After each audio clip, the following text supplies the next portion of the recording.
Hola amigos de Cadem, bienvenidos una vez más a estos casos de Cadem. Y el día de hoy vamos a tener un caso sumamente excepcional, un caso de éxito a nivel mundial por la gestión que están realizando tres grandes mujeres, tres grandes líderes. Y son las lecciones que los países de Finlandia, Islandia y Noruega están haciendo en la lucha contra el COVID-19. Veámoslo. En este canal nuestra especialidad es el desarrollo de las competencias directivas a través de estudio de casos reales. Los casos son situaciones que le han sucedido a empresas nacionales o internacionales en materia de finanzas, operaciones, dirección, factor humano, marketing, en fin, todo lo que nos sucede en el día a día en nuestras empresas. Aprender a través de historias es más sencillo que memorizar frases y conceptos. El aprendizaje por el método del caso es una forma práctica y sencilla de acercarse a la realidad empresarial. Bienvenidos a Cadem. La pandemia del COVID-19 a principios del año 2020 ha sido el marco fundamental para identificar cuáles son los verdaderos liderazgos que tenemos a nivel mundial. Mujeres líderes como Sanna Mirella Marin, la primer ministra de Finlandia, Katrin Jakobsdottir, primer ministra de Islandia, y Erna Solberg, la primer ministra de Noruega, demostraron cualidades de liderazgo que ayudaron a Finlandia, Islandia y Noruega respectivamente para navegar a través de la pandemia de COVID-19 y registrar un menor número de casos en comparación con los países vecinos y aplanar la curva de manera temprana. Y ahora hablemos del caso de Finlandia. Y es el 26 de enero de 2020 cuando Finlandia informó su primer caso de la enfermedad. Los funcionarios de salud confirmaron el segundo caso tan solo 3 días después. Una mujer finlandesa que había hecho un viaje a Milán y había regresado a su país. Gradualmente, el número de casos confirmados aumentó y llegó a 300 para el 16 de marzo del mismo año. Marin ese día declaró el estado de emergencia en Finlandia, un país con 5.5 millones de habitantes, y el 28 de marzo anunció un cierre nacional y tomó algunas medidas preventivas al emitir un decreto sobre la implementación de la Ley de Poderes de Emergencia, y el bloqueo nacional tuvo dos aspectos principales. Número 1, restricciones de viaje nacionales en la región de la capital y la solicitud para quedarse en casa. De esta manera, impuso restricciones de viaje a partir del 28 de marzo, lo que impidió que las personas viajen hacia y desde la región de la capital al resto del país. Basado en el seguimiento y en el análisis de la situación, el gobierno liderado por Marin emitió comunicaciones civiles y públicas y mejoró la preparación de la gestión e intensificó las comunicaciones entre las diferentes autoridades. A mediados de marzo de 2020, Marin aplicó un plan de 3 puntos: acopio, acción rápida y mantenerse al día. Y como parte de este programa se almacenaron máscaras quirúrgicas, equipo de protección, suministros médicos, aceite, granos y materias primas en lugares no revelados. Bajo su plan de acción denominado SWIFT, Marin ordenó el cierre de todas las escuelas, el cierre de las instalaciones públicas administradas por el gobierno como teatros, bibliotecas, museos, y el cierre de las fronteras, donde se habían identificado la mayoría de los casos. Además, se prohibieron todos los viajes no esenciales y el número de participantes en reuniones públicas se limitó sustantivamente. Marin asignó a 1.500 personas influyentes en las redes sociales como parte de su estrategia de comunicación, con la única tarea de compartir información sobre el coronavirus. Y al mismo tiempo trató de educar a las masas sobre lo que se debe y no se debe hacer en las redes sociales y cómo diferenciar entre noticias falsas, publicaciones de pánico y hechos. Y Marin dijo: aunque se avecinan tiempos más difíciles, Finlandia y los finlandeses superarán esto. Nuestros profesionales de la salud están altamente capacitados y nuestras autoridades confiables. La sociedad está funcionando y ahora cada uno de nosotros debe pensar en nuestros conciudadanos y en su bienestar, incluso más que usted. El 22 de abril del 2020, Marin anunció la adopción de una estrategia híbrida. En consecuencia, el gobierno liderado por Marin se alejó de las extensas restricciones a la sociedad hacia un enfoque de prueba, rastreo, aislamiento y tratamiento. Y como parte de la estrategia híbrida, Marin comentó que era importante someterse al uso de las aplicaciones móviles y teniendo como esta una aplicación que permitiera de manera voluntaria ser utilizada y empleada por cada uno de los ciudadanos, de tal manera que se fueran registrando minuto a minuto, segundo a segundo, lo que estaba sucediendo en cada extremo del país. Algo que tenía claro Marin es respecto a la incertidumbre con respecto al virus en la actualidad, de tal forma que determinó que la estrategia se actualizaría según sea necesario y en función de los nuevos datos de investigación sobre el virus. ¿Pero qué sucedía al mismo tiempo en Islandia? Jakobsdóttir comenzó a prepararse para combatir la pandemia de COVID-19 incluso antes de que se informara de cualquier caso en Islandia. Previsión. Bajo el gobierno, la Dirección de Salud había anunciado medidas preventivas para controlar la propagación del coronavirus. Y el 24 de enero de 2020 se solicitó al Aeropuerto Internacional de Keflavik, el aeropuerto más grande de Islandia, que examinara a cada uno de los pasajeros que llegaban al aeropuerto en busca de signos de infección respiratoria y personas asintomáticas que habían estado en China durante los 14 días anteriores. Al mismo tiempo, el Departamento de Protección Civil de Islandia declaró una fase de incertidumbre en respuesta al brote de COVID-19. Como primer paso hacia la preparación, hizo hincapié en las pruebas de personas, incluidas aquellas sin síntomas, y el rastreo de contactos. En consecuencia, las pruebas de COVID-19 comenzaron en Islandia para las personas identificadas como de alto riesgo de infección, y el gobierno ofreció pruebas gratuitas de COVID-19 para todos los ciudadanos. Sin embargo, el primer registro de caso de COVID llega un mes después, el 28 de febrero de 2020. Se trataba de una persona de 40 años que había regresado de viajar al norte de Italia. Al analizar la situación, el gobierno liderado por Jakobsdóttir también colaboró con empresas privadas para iniciar las pruebas de COVID-19 en marzo de 2020. Ese mismo mes, el gobierno cerró sus fronteras a los residentes de la Unión Europea. Una de las grandes acciones que emitió el gobierno fue el incorporar líneas telefónicas para brindar apoyo a quienes necesitaban ayuda para adquirir necesidades durante la cuarentena y el aislamiento. Considerando la situación, el gobierno anunció la prohibición de reuniones públicas de más de 100 y el cierre de universidades y escuelas secundarias. Alentó a los residentes de Islandia que se quedaran en el extranjero a regresar a sus hogares lo antes posible y a ponerse en cuarentena.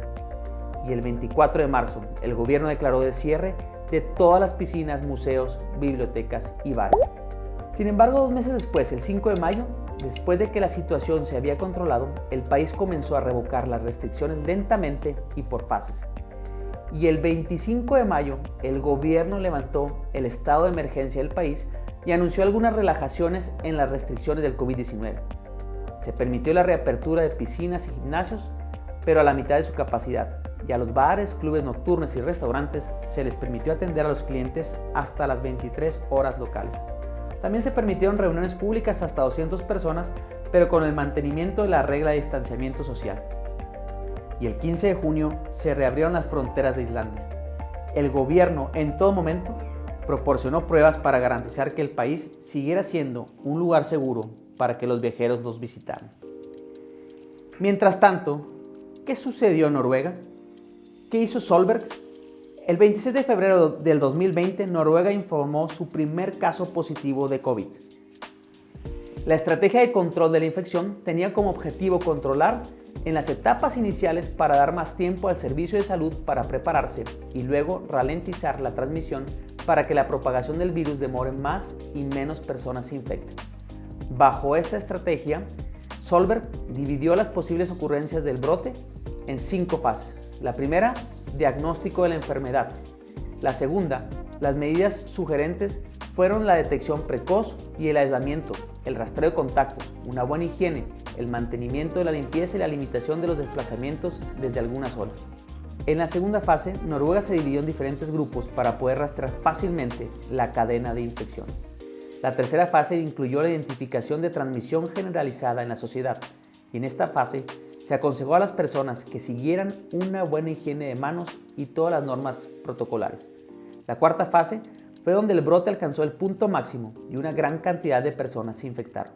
La infección estaba muy extendida en Noruega y en esta etapa las medidas sugeridas fueron buena higiene de manos, limpieza y otra vez distanciamiento social. La quinta fase fue la de declive, donde una gran parte de la población tenía la enfermedad, pero muy pocas personas se contagiaron nuevamente. Y después de hacer cumplir un bloqueo durante 14 días, el Instituto Noruego de Salud Pública dijo que el número de infecciones confirmadas había llegado a 23,000. pero que podría haber sido hasta más de 500,000 personas. El encierro tuvo el mayor impacto en el grupo más vulnerable y confuso, es decir, los niños. Y preocupada por esto, Solberg dio el paso único de organizar una conferencia de prensa acompañada por la ministra de Educación y la ministra de Familia e Infancia, especialmente dedicada a los niños, donde respondió las preguntas de cada uno de ellos, no solo en la audiencia, sino también en las preguntas que se fueron dando posteriormente. Se convirtió en la primer líder en Noruega que podía hacer esto. Y en comparación con otros países de la zona, como Reino Unido, Francia, Italia, España, Rusia, ¿cuál pudo haber sido la diferencia entre unos y otros? Hombres, mujeres, analicemos.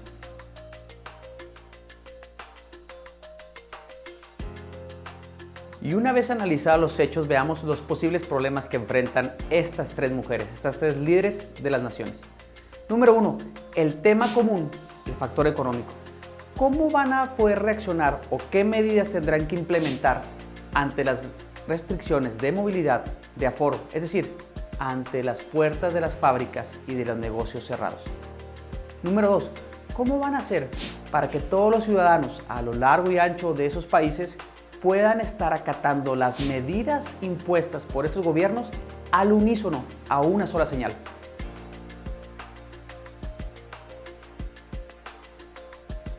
Y ahora sí, las alternativas de solución. Y vamos a analizar en función del primer problema, es decir, del tema económico, cada una de estas tres naciones de manera distinta. Sin embargo, tienen una parte de común denominador. En el caso de Finlandia, la presidenta Marin instruyó a su secretario de Economía para que todas y cada una de los giros de los negocios, de los distintos ramos industriales, tuvieran un apoyo económico por haber sufrido algún estrago por causa de la pandemia.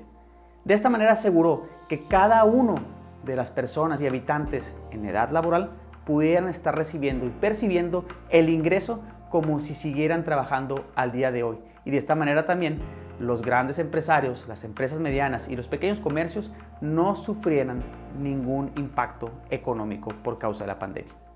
Y en el caso de Islandia no fue la excepción.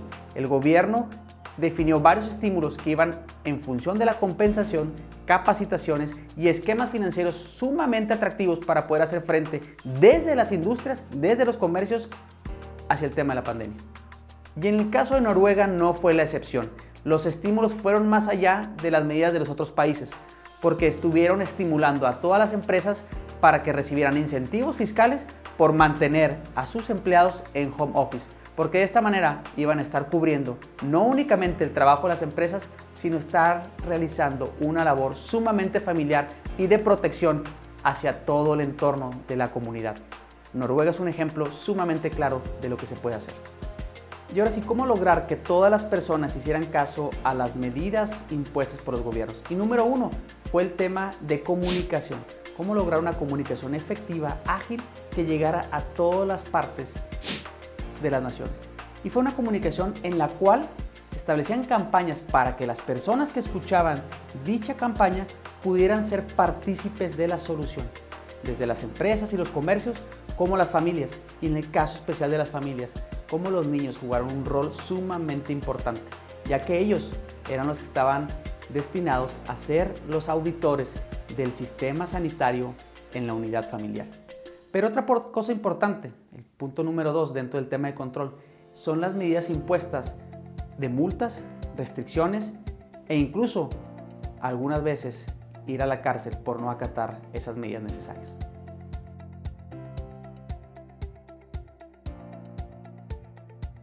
Bueno, ¿y qué competencias podemos estar el día de hoy aprendiendo de estas tres mujeres, grandes líderes a nivel mundial? Y número 1, la prudencia, es decir, actuar de la manera correcta en el mejor momento y con la información y el ambiente que se conocía hasta ese momento. Una competencia o una virtud cardinal que sin duda alguna todas las personas que aspiran a dirigir alguna organización deben de tener y deben de ir desarrollando día a día. Y una segunda competencia es la de las tomas de decisiones, es decir, estamos en un lugar al frente de una organización para tomar la decisión correcta en el momento correcto. Y una vez que establecimos un marco de análisis y vimos cuáles son los hechos y de dónde surgen esos problemas, tenemos que tener la visión clara para establecer los distintos escenarios, las distintas alternativas de solución y tomar la decisión correcta. Una tercera competencia es la firmeza de actitud.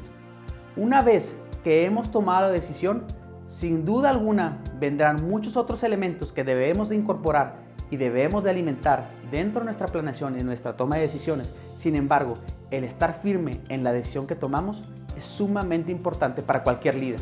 El liderazgo es una suma de estas tres competencias. Por eso, el día de hoy estamos analizando a estas tres grandes líderes de naciones que han hecho frente al COVID-19 de una manera sumamente ejemplar.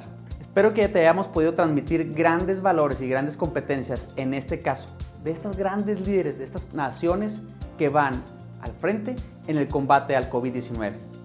Te invitamos a que nos sigas no únicamente aquí en YouTube, donde podrás encontrar muchísimos casos de tu interés, sino también a través de nuestro blog, en nuestra página, a través de nuestros podcasts y en todas las redes sociales que manejamos en Cadem. Mi nombre es Jorge Espino, CEO de esta compañía, y te pido que negocies tu éxito.